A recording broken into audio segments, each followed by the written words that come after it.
In the announcement of Monster Hunter World Iceborne, one of the most notable mechanics in the game was the Clutch Claw. If you played Iceborne, you would of course be familiar with what it does. It has an ability in which you can use your slinger to grapple onto specific body parts of said monster. By doing this, you either have one or two options, tenderizing or wounding the specific body part of the monster, or if you have good aim and the monster is in rage, attempting a flinch shot and banging the monster's head into the wall and getting it down. The problem with this mechanic, and I'm pretty sure everyone else can agree with me on this, is that it completely ruins the flow of the hunt most of the time.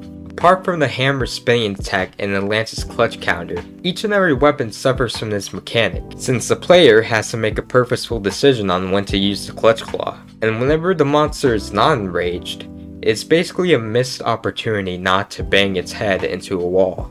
And if you're up against a monster like say Furious Rajang, then there's pretty much a 50-50 chance of you either successfully clutch clawing the monster or just getting punished over and over again, pretty much wasting your time as well as your mega potions. This can also apply to many other monsters as well, not just Furious Rajang. And sure, all you need to do is understand at which point the monster is idle to get the advantage. However, even the average level hunter wouldn't go through that trouble.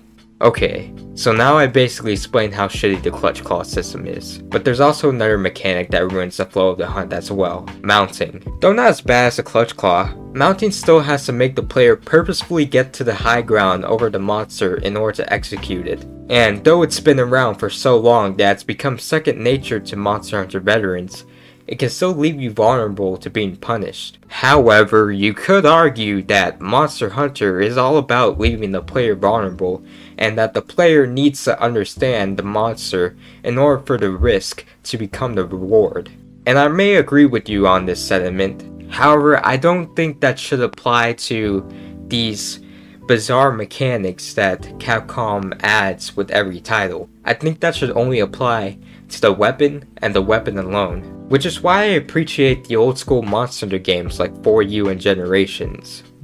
Though again, they still have bizarre mechanics. But I digress. So the mounting and clutch claw mechanics are doo-doo gaga trash. How did the Monster Hunter team remedy this? Well, from the title, I'm pretty sure you can already guess what I'm about to say.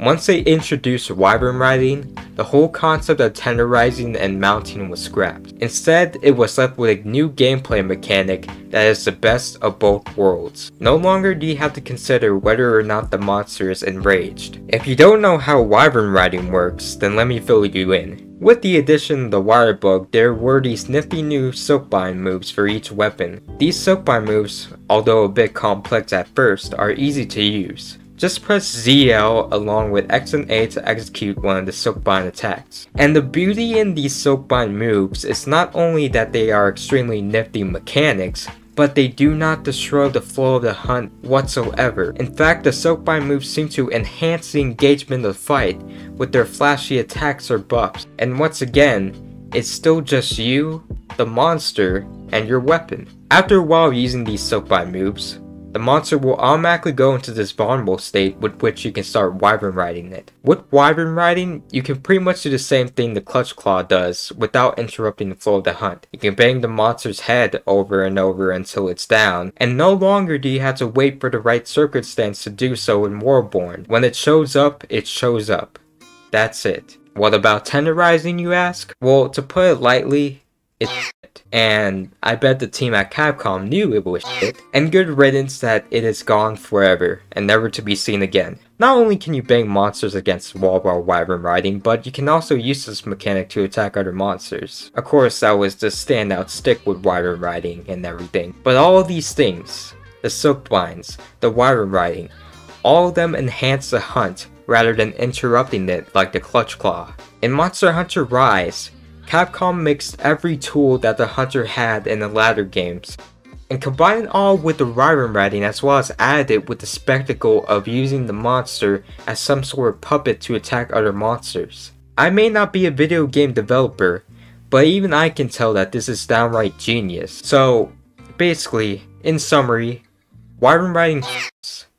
I'm the Sandman, and if you liked the video then consider subscribing. Goodbye.